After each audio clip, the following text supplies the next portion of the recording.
शुरुआत करते हैं हस्त मुद्राओं और योगा से। मैं यहाँ पर जो स्टार्टिंग के जो वीडियोस रहेंगे वो मेनली फोकस्ड रहेंगे कि हमें क्या गलत बताया गया है, फिर उसके अराउंड क्या क्या, जितनी मेरी नॉलेज है, जितना मैंने जाना है, क्या क्या चीज़ें सही हैं उसके बारे में डिस्कस करेंगे। पहला है हस्त मुद्राएं और योगा। यहाँ मैं योग की बात नहीं कर रही हूँ, योगा की बात कर रही हूँ। योगा आज की डेट में बहुत ज़्यादा फेमस हो चुका है, जो एक एक्सरसाइज की फॉर्म में यूज़ किया जाता है और लोग उसे एक्सरसाइज की फॉर्म में ही ले रहे हैं। और कुछ लोग ये भी कहते हैं उससे मन की शांति मिलती है, आपकी बॉडी फ्लेक्सिबल होती है। ठीक है, बॉडी फ्लेक्सिबल होती होगी, थोड़ी बॉडी की एक्सरसाइज भी हो जाती होगी, वेल एंड गुड। बट जो इसका मेन पर्पस है वो हमें गलत बताया गया है। उससे पहले हस्त मुद्राएं, जैसे ज्ञान मुद्रा, जैसे हमारा थंब और इंडेक्स फिंगर, इन दोनों को टच करके जो मुद्रा बनती है, ज्ञान मुद्रा, वायु मुद्रा, अपान मुद्रा, शून्य मुद्रा, और बहुत से हाथों के अलग अलग कनेक्शन से अलग अलग मुद्राएं बताई गई हैं। ये सभी मुद्राओं के बारे में अगर आप इंटरनेट पे रिसर्च करेंगे तो उसमें कहा जाएगा आप ये पर्टिकुलर मुद्रा बनाएंगे तो इसका ये बेनिफिट होगा, इस पर्टिकुलर मुद्रा को खाना खाने से पहले करें या खाना खाने के बाद करें, इस पर्टिकुलर मुद्रा के ये पूरा मैनुअल है और इनसे ये बेनिफिट्स होंगे। एक जो आपका स्पिरिचुअल पर्सपेक्टिव होता है, ओके, उसकी जो साइकोलॉजी होती है उसमें एक दो वर्ड्स यूज़ किए जाते हैं, कॉज एंड अफेक्ट। कॉज मतलब जैसे कोई भी इवेंट होता है, ये मतलब जो लोग अद्वैत को स्टडी करते हैं, द्वैत अद्वैत को स्टडी करते हैं, वहाँ पर ये मेनली यूज़ होता है। कॉज एंड अफेक्ट मतलब कोई भी इवेंट होता है लाइफ में, कोई भी किसी भी तरह का, उसका एक कारण होता है और उस कारण के कारण वो इवेंट होता है, उसकी एग्जिस्टेंस आती है। मतलब एग्जाम्पल लीजिए, मैंने ज़मीन पर पड़ी हुई एक स्टिक को उठाया तो उसमें कारण होगा मेरा स्टिक तक हाथ पहुंचाकर उसे ग्रैब करना और लिफ्ट करना, और उसका अफेक्ट होगा उस पर्टिकुलर स्टिक का लिफ्ट हो जाना। यहाँ पर दो इवेंट हुए हैं, एक कॉज हुआ है कि जिसके कारण वो इवेंट हुआ है, वो हुआ मेरा हैंड का मोशन, और इफेक्ट जो उसका रिजल्ट निकला है, रिजल्ट आया है स्टिक का लिफ्ट हो जाना। तो ये कॉज एंड इफेक्ट का जो साइकोलॉजी है, उसकी जो फिलॉसफी है वो डिस्कस की जाती है द्वैत अद्वैत में। क्या किया गया है पिछले मेनली 100-200 सालों में, जब ब्रिटिश इंडिया आए थे, और आई डाउट उससे पहले इतना ज़्यादा बिगड़ा था, बट अभी तो बहुत ज़्यादा बिगड़ गया है। मेनली जब ब्रिटिश इंडिया आए थे तो उन्होंने सारी चीज़ों को स्टडी किया था। आपको मालूम ही होगा, बहुत सी रिसर्चेस की गई थी, संस्कृत के टेक्स्ट पढ़े गए थे, वेद यहाँ से उठा के वहाँ ले गए थे, और यहाँ पर मैनिपुलेटेड वेद छोड़ दिए गए थे, और वहाँ पर वो अपने रिसर्च कर रहे हैं, जबकि यहाँ पर कुछ लोगों के अलावा मोस्टली लोग मैनिपुलेटेड मनुस्मृति, वेद और बाकी के स्क्रिप्चर्स पढ़ते हैं। ठीक है, anyway that's another story. But जिस टाइम पे वो आए थे, उस टाइम पर क्योंकि उनकी वो बेस नॉलेज नहीं थी जो एक ऋषि मुनियों की होती है, उसकी वजह से उनका इंटरप्रिटेशन रॉन्ग होता चला गया, जिसकी वजह से सारी कहानी पलट गई। कॉज एंड इफेक्ट में क्या हुआ, होना क्या चाहिए था, जो कॉज है हमें वो करना है। अब मुझे स्टिक उठानी है तो स्टिक अपने आप लिफ्ट नहीं होगी, मुझे अपना हैंड का मोशन करना होगा। उन्होंने क्या करा, जो अफेक्ट है उसको कॉज बना दिया, मीनिंग जो स्टिक का लिफ्ट होना है वो एक्शन बना दिया। एक्शन इज स्टिक का लिफ्ट होना। अब देखिए उसके रिजल्ट में क्या हुआ। जो हस्त मुद्राएं होती हैं, हस्त मुद्राएं जब आप साधना करते हैं, जब आप मेडिटेट करते हैं, रियल वाली मेडिटेशन करते हैं, तो वो हस्त मुद्राएं ऑटोमेटिकली बनती हैं बेस्ड ऑन आपके माइंड में, आपके साइकोलॉजी में। साइकी मतलब जो बिल्कुल इनर पार्ट होता है आपका, जो आपके स्पिरिट से, आपके स्पिरिट और बाहर की दुनिया के बीच का कनेक्शन होता है जो, उसमें प्लस बॉडी की जो एनर्जीज हैं उनके अंदर, बेस्ड ऑन वो टेम्परामेंट अभी क्या है और उसका उसका मोशन किस तरफ को जाना है उसको, क्योंकि आप किसी एक पर्टिकुलर रीज़न से मेडिटेट कर रहे हैं, उस रीज़न तक पहुंचाने के लिए आपकी बॉडी, आपका मन, आपकी एनर्जीज, उनको उस फ्रीक्वेंसी में लाने के लिए वो हस्त मुद्राएं ऑटोमेटिकली बनती हैं।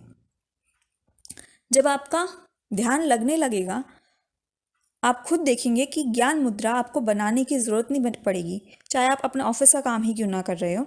जब एक ये आपका नॉर्मल फ्लो में आ जाता है, आपके रेगुलर रूटीन में आ जाता है, तो आप देखेंगे आपकी ज्ञान मुद्रा ऑटोमेटिकली बन रही है।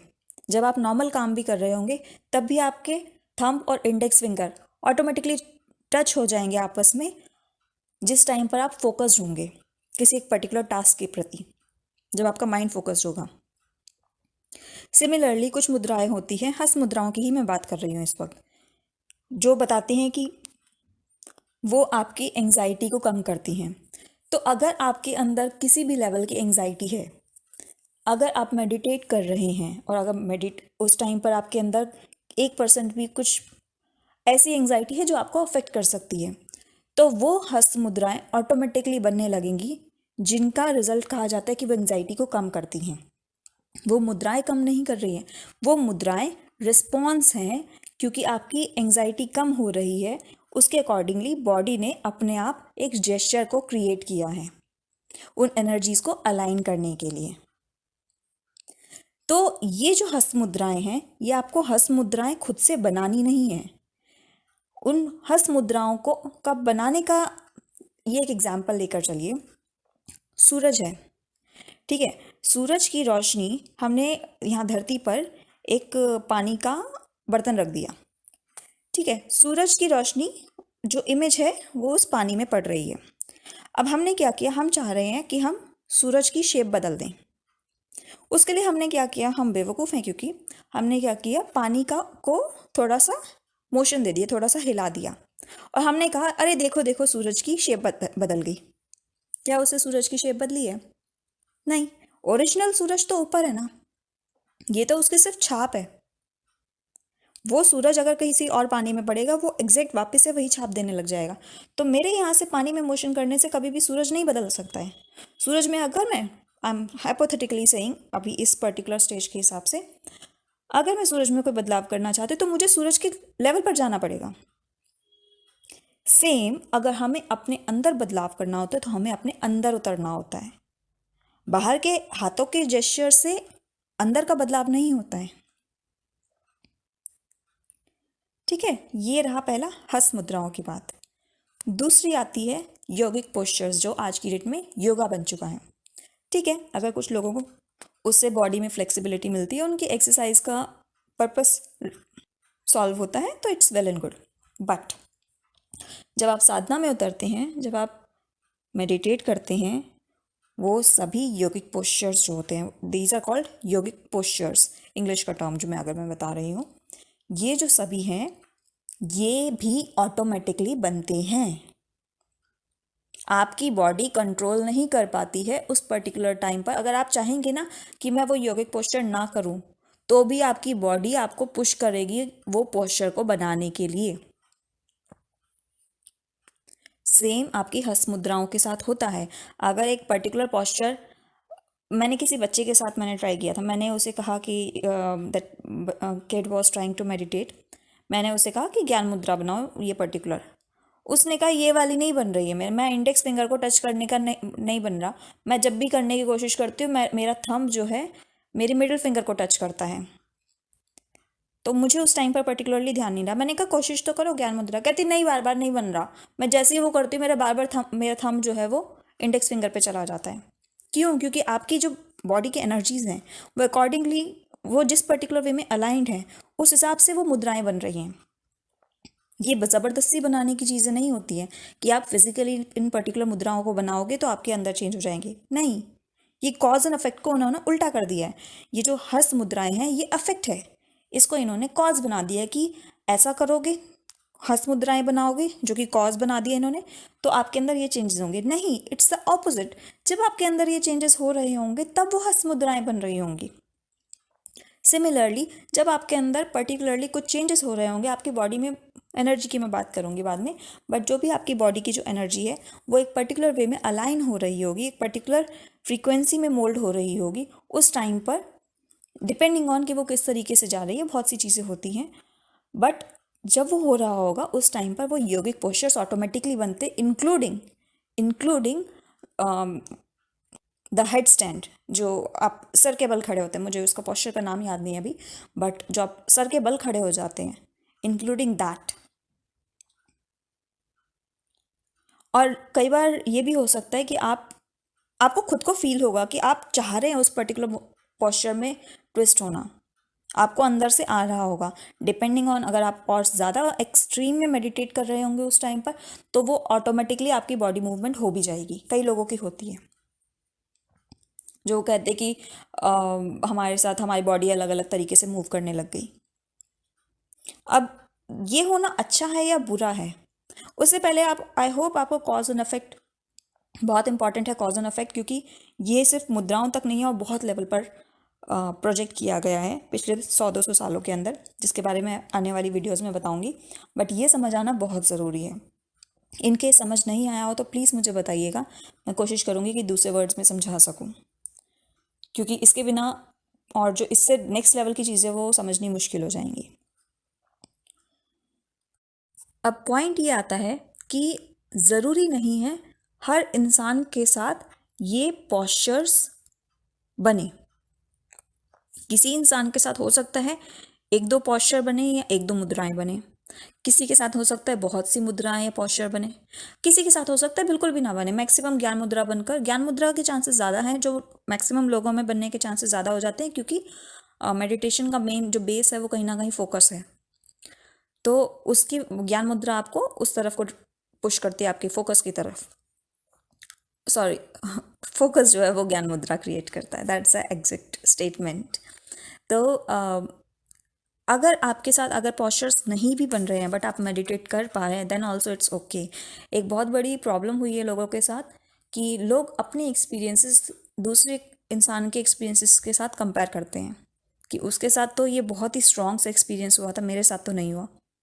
चाहे उनको खुद को ना पता हो, वो सामने वाले इंसान से कंपेयर नहीं करना चाहिए वैसे, but just to make you understand कि हो सकता है जिसके साथ कोई एक्सपीरियंसेस ना हो रखे हो उसका लेवल उस दूसरे वाले से ऊपर हो चुका हो। But spirituality is not something, या मेडिटेशन इज़ नॉट समथिंग जिसमें आप एक इंसान को दूसरे इंसान से कंपेयर करते हैं। जहाँ आप कंपेयर करना शुरू करते हैं, ख़त्म, समझ लीजिए ख़त्म हो गया।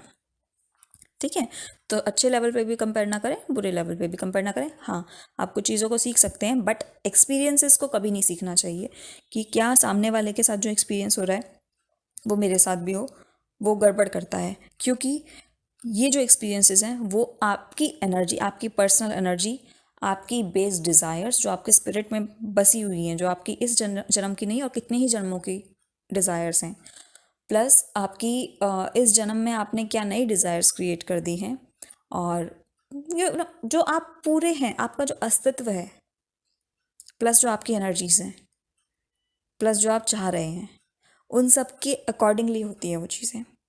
तो हर इंसान के लिए वो अलग अलग हो सकता है। कुछ केसेस में मैं कहूँगी वो पॉस्चर बनने का वो एक कहीं ना कहीं not exactly negative but basically कहते हैं ना वो अंदर कुछ इमोशनल इश्यूज से उनको रिजॉल्व करने के लिए हो रहा हो, या किसी और तरीके के नॉट्स से जिनको अनफोल्ड करने के लिए हो रहा है। I am not speaking about that kundalini वाले नॉट्स, मैं उनकी बात नहीं कर रही हूँ। मैं एक साइकोलॉजिकल लेवल पे बोल रही हूँ कि कुछ तरह की कुछ चीज़ें थी जिनको रिजॉल्व करने के लिए, कोई कन्फ्लिक्ट से, चाहे वो इमोशनल लेवल पे हो चाहे इवन फिजिकल लेवल पे हो, उन चीज़ों को रिजॉल्व करने के लिए हो सकता है वो चीज़ें हो रही हों। तो किसी भी वे में हो रही हों, इट्स, चाहे वो अच्छे रीज़न से हो रहा है चाहे वो बुरे रीज़न से, डोंट जज इट। अगर वो हो रहे हैं, पहली बात तो ये मैनुअली नहीं करने की चीज़ें हैं, और अगर मेडिटेट करते हुए ये नेचुरली हो रहे हैं तो let it happen, experience it, and move on. Don't try to fight it. Never try to fight it. Normally जैसे आप किसी रास्ते से जा रहे हैं, वहाँ पर एक बागीचा आता है, वहाँ पर कुछ खुशबू वाले फूल, कुछ अलग सी स्मेल वाले फूल, पता नहीं कौन से, समझ नहीं आ रहा खुशबू है या नहीं है, और अलग अलग तरीके की खुशबू आ रही है। तो आप बस उन्हें स्मेल कर रहे हैं, एक्सपीरियंस कर रहे हैं। अच्छा लग रहा है तो अच्छी बात है, अच्छा नहीं लग रहा तो भी कोई प्रॉब्लम नहीं है। जो उस टाइम पे एक्सपीरियंस करें दैट्स फाइन, चाहे अच्छा एक्सपीरियंस करो चाहे बुरा एक्सपीरियंस करो, एंड मूव ऑन, आगे चलते रहो, बट वहाँ रुकना नहीं है। That is all. ठीक है, तो make sure cause and effect वो बहुत इंपॉर्टेंट है। जो मुद्राएं हैं, जो योगिक पोस्चर्स हैं, वो आपको करने नहीं होते हैं, वो ऑटोमेटिकली बनते हैं, इंक्लूडिंग जो आपका जो नमस्ते वाला पोस्चर होता है। जब आपके अंदर मेडिटेट करते हुए इन केस अगर किसी पर्टिकुलर मोमेंट पे ग्रैटिट्यूड की फीलिंग आ जाएगी ना, चाहे आपने कोई भी हाथों का पोस्चर बना रखा, कोई भी मुद्रा बना रखी हो, वो ऑटोमेटिकली आपका जो दोनों हाथ है, नमस्ते वाला जो पोस्चर होता है, उसमें पहुंच जाएंगे। आप उन्हें रोक ही नहीं पाएंगे अपने हाथों को। ठीक है, तो डिपेंडिंग ऑन क्या चल रहा है, क्या आपका उस टाइम पर अस्तित्व है, उसके हिसाब से ये पोस्चर्स बनते हैं, इंक्लूडिंग योर योगिक पोस्चर्स। ठीक है, so these are not cause, these are actually the affects. ये खुद बनते हैं, इसको आपको बनाना नहीं है, और इसलिए इनके ऊपर ज़्यादा फोकस भी नहीं करना है। ठीक है, ये पहला वीडियो था। प्लीज़ बताइएगा कॉज एंड इफेक्ट में अगर कोई इशू हो, कोई कुछ कन्फ्यूजन हो तो बताइएगा, मैं फिर नेक्स्ट वीडियो में कवर करने की कोशिश करूँगी उसे। Before moving on to the next problem जो कॉज एंड इफेक्ट को पलट के हमारे सामने एक्सप्रेस की गई है। ठीक है, थैंक यू।